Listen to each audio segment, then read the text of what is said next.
Are you facing challenges in your health?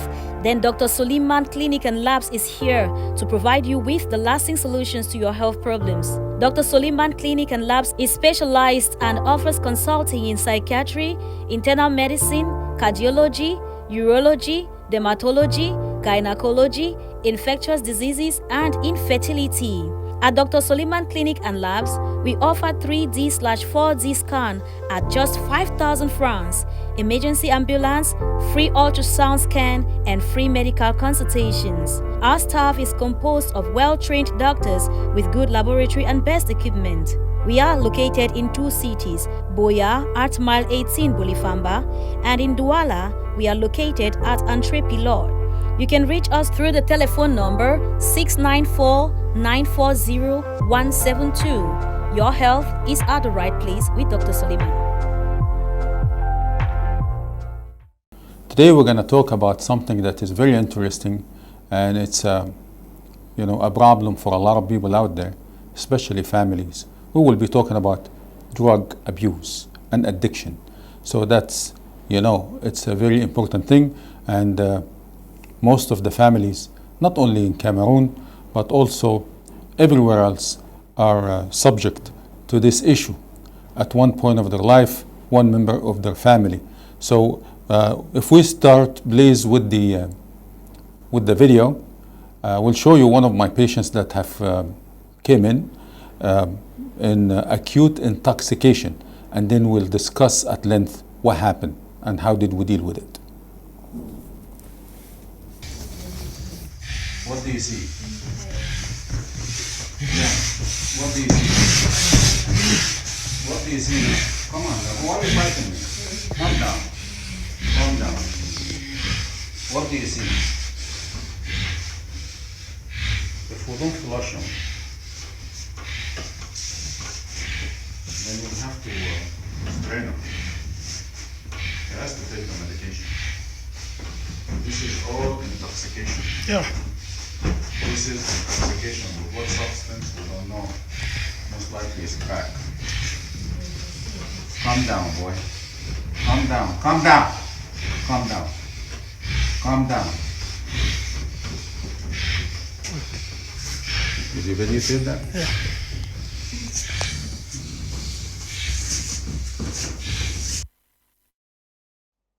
Yes. So this patient came in. He was very aggressive. This is when we took him up to the floor, upstairs. When he came in, he was very aggressive. Nobody can touch him. Nobody can hold him. Nobody can talk to him. He's fighting his own father. Doesn't know who is, dealing with. The only person that maybe can sit next to him and does not fight was his mother. Beside that, he was aggressive to everybody, nurses, my young doctors, everybody on the floor. When he came in, he was aggressive too.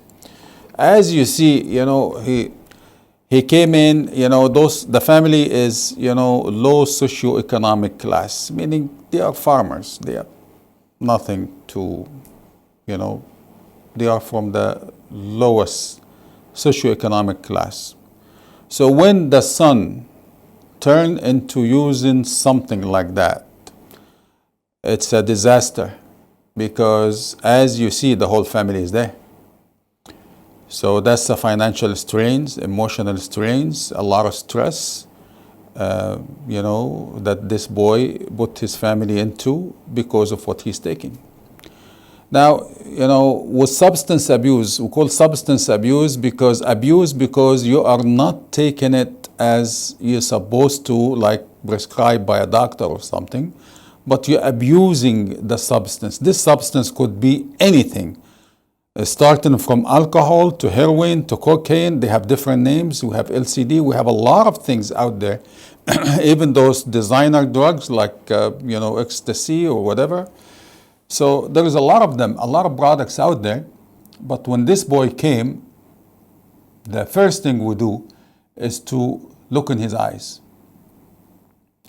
Because overall, the substance that is out there are classified as those who are stimulant, they stimulate the nervous system, and those who are downers. So any clinician, a specialist, cannot be somebody who has not been trained for this to deal with this, because you can complicate things and you can cause the patient even to die if you don't know what you're dealing with. So it's a very sensitive topic, and it requires somebody who has experience with such a thing and dealt with those things before and knows what he's doing, for the reasons that I will explain to you a bit later. So when the patient came in, the first thing I look at his eye. I open his eye, I flash a light into his eye, and then I already know what kind of material he's in, whether he's actually in intoxication or in withdrawal. Because those patients come in two types of scenarios, or maybe a third scenario. One is acute intoxication. He took something, okay? So that is intoxication, acute intoxication. And sometimes they come in with withdrawal symptoms, meaning that's something that he is used to take, he cannot take for some reason, and then the mind sets on the symptoms of withdrawal. And then another third scenario, they come in with overdose. They took too much of that substance, he's already on overdose. Now, different material, different substance cause different signs and symptoms, and also an abuse or intoxication of one substance can kill. An intoxication of another substance not necessarily can kill. So upon looking at this patient eye, I already know he is in acute intoxication, possible overdose with something that stimulates the nervous system. The stimulant for the nervous system, the mother of all, is called cocaine. Right. Cocaine has been used since 1800s. They used it before as an anesthetic. Because what? Because it causes vasoconstriction, and it can cause numbness, and it can cause loss of sensation of pain. This is what they used it before in 1800.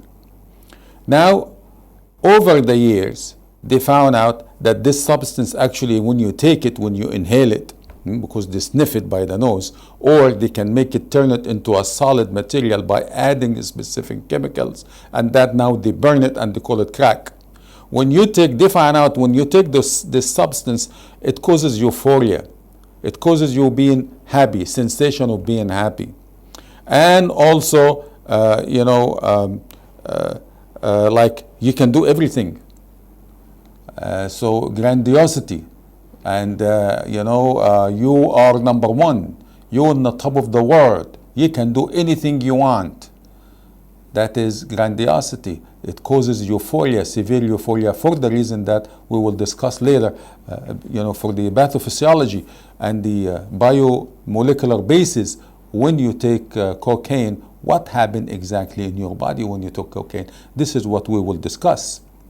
So this patient, I looked into his eye, and the eye is constricted. The pupil of the eye is constricted, but yet reactive to light. Reactive to light means when I put the light, it constricts further. When I move the light, it dilates a bit more. So that's what we call reactive to light. But there is there is pupil constriction, and the patient is really in severe agitation, in seizure. He does not know what's going on around him. He's kicking everybody, beating everybody. He is in very bad case. So when we took the vital signs for this patient, guess what? His blood pressure is sky high. The blood pressure is very high. When we took the heart rate, is very high. When we took the oxygenation, is about 95, so it's a bit normal.